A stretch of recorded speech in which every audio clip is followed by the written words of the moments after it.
அடுத்து திரு மருதுபாண்டியன், அருங்காட்சியக காப்பாட்சியர் மருதுபாண்டியன் அவர்கள் ஒரு கதை வரலாறு என்ற தலைப்பிலே உரை நிகழ்த்த உள்ளார். அவரை அன்புடன் அழைக்கிறேன். இது ஒரு கருதுகோளாகத்தான் இந்த கதையையும் ஒரு வரலாற்றையும் இணைச்சி பேசுகிறேன். எந்த அளவில் இது இன்னும் முழுமை பெறாமல் தான் இருக்கிறது. சமீபத்தில் யுவால் நோவால் ஹராரியினுடைய புத்தகத்தை படிக்கக்கூடிய வாய்ப்பு கிடைத்தது. அதில் எந்த ஒரு அரசும் தன்னை நிலைப்படுத்தி கொள்வதற்கு ஒரு கதை அவசியமாக அவர்களுக்கு தேவைப்படுகிறது. அந்த கதையை வைத்துக்கொண்டு ஒரு புறம் உண்மை சான்றுகள் ஒரு புறமாக அரசை நடத்தி சென்றாலும் கதையும் அவசியமாக தேவைப்படுகிறது. அதன் அடிப்படையில் ஒரே ஒரு கதையை மட்டும் உங்களிடம் பேசி அதில் என்ன காரணத்திற்காக சோழ நாட்டில் இந்த கதை பெரிய அளவில் பேசப்பட்டது என்பது குறித்த ஒரு சிறிய கருதுகோளாகத்தான் இப்பொழுது நான் முன்வைக்கிறேன்.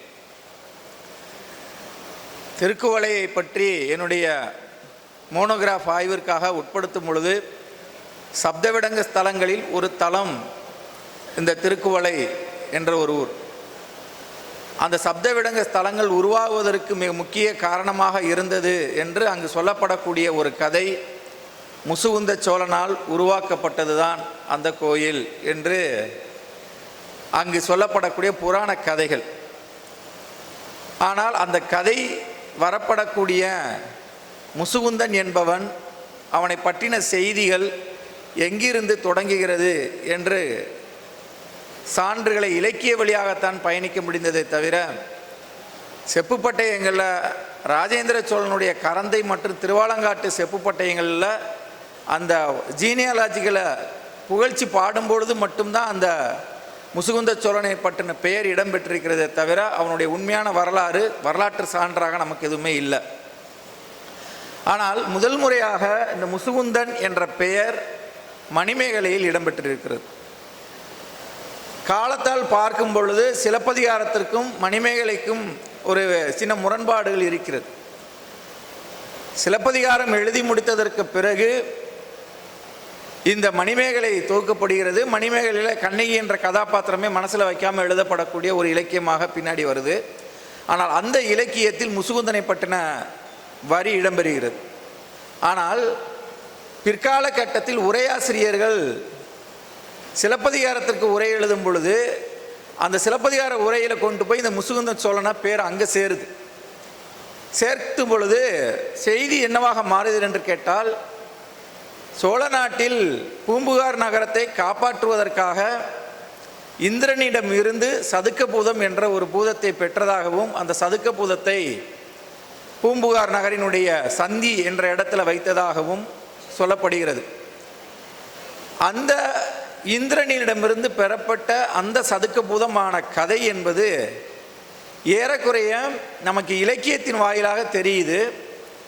அதற்கடுத்து சமீபத்தில் அந்த கொடும்பாலூரில் முசுகுந்தேஸ்வரர் கோயில் என்ற ஒரு பேர் இதே பேரில் இடம்பெறுது கோயிலாக. ஆனால் அந்த கல்வெட்டில் வரப்படக்கூடிய செய்தி முதுகுன்றமுடையார் என்ற பேரில் தான் அங்கே கல்வெட்டு இடம்பெறுகிறது. ஆனால் எப்படி அந்த முசுகுந்த சோழன் முசுகுந்தேஸ்வரம் என்ற பெயர் அந்த கோயில் மேலே வந்தது என்பது ஒரு கேள்வியாகவே இருக்கிறது. ஆனால் இந்த கதை உருவான காலம் என்பது ஏறக்குறைய கிபி 5 முதல் 9ஆம் நூற்றாண்டுக்குள்ள இந்த முசுகுந்தன் என்ற பெயர் மணிமேகலைக்குள்ளே இடம்பெறக்கூடிய ஒரு கதை.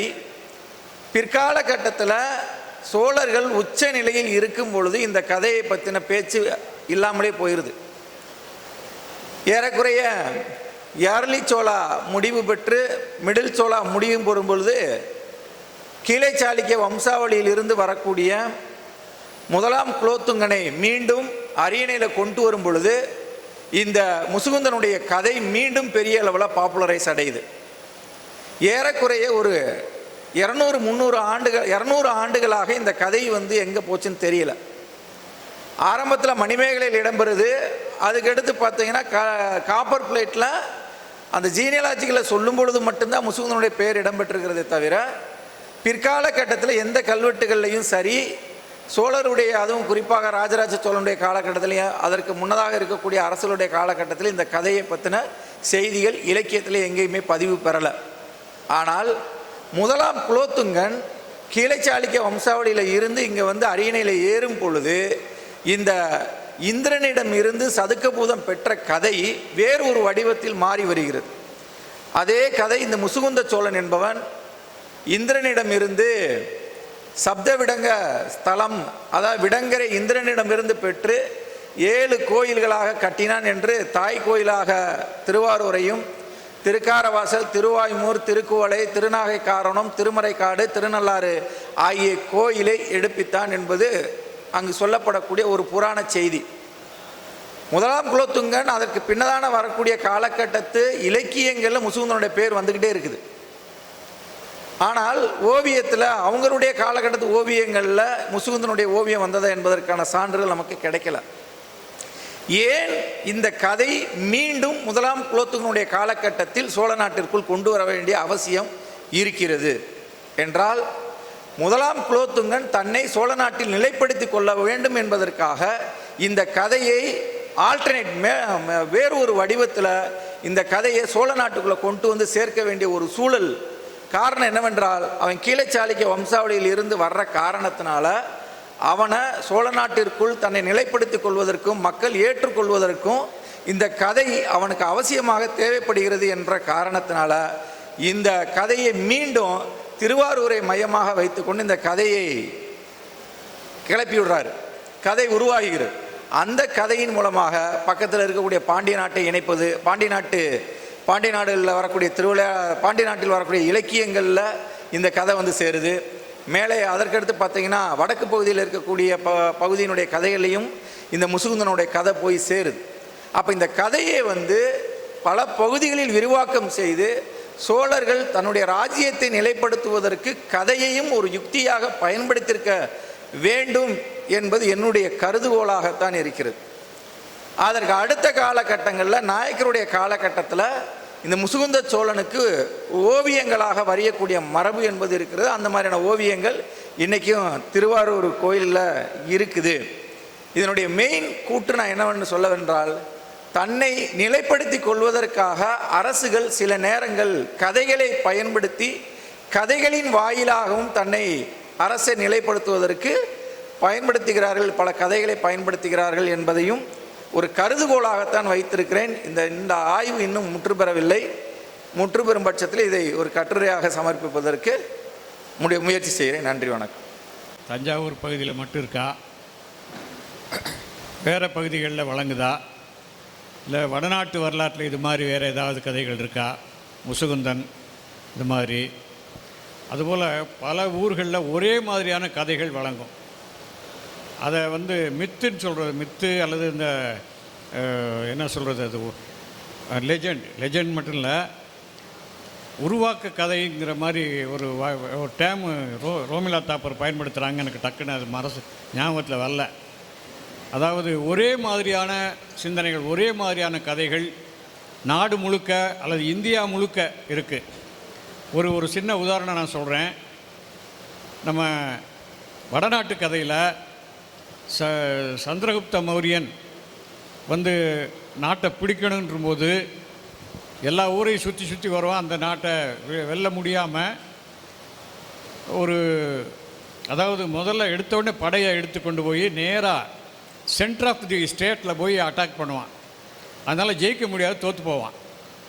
அப்புறம் திரும்பி வந்து தோல்வியை உட்பட்டு திரும்பி வருவான். இப்படி பலமுறை தோற்றவன் பராரியாகி நாடோடியாகி ஒரு திண்ணையில் ஒரு பசியோடு படுத்திருக்கான்.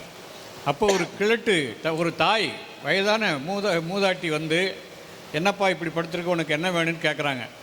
எனக்கு ஏதாவது சாப்பாடு வேணும்னு கேட்கும்போது அவங்க சூடாக இருக்கக்கூடிய கூழை ஒரு பாத்திரத்தில் வச்சு கொடுக்குறாங்க.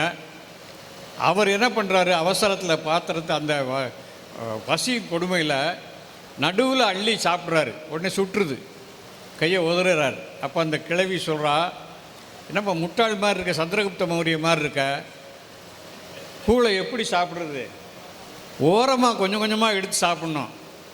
அப்படி அது மாதிரி ஒரு ஓரக்காலிலேருந்து நீ ஜெயிச்சுக்கிட்டே போனால் தான் தலைநகரத்தை ஜெயிக்க முடியும், நீ அவசரப்பட்டு போய் நடுவில் அட்டாக் பண்ணுற மாட்டிக்கிறேன்னு சொல்கிற மாதிரி ஒரு கதை இங்கே சொல்லப்படுது.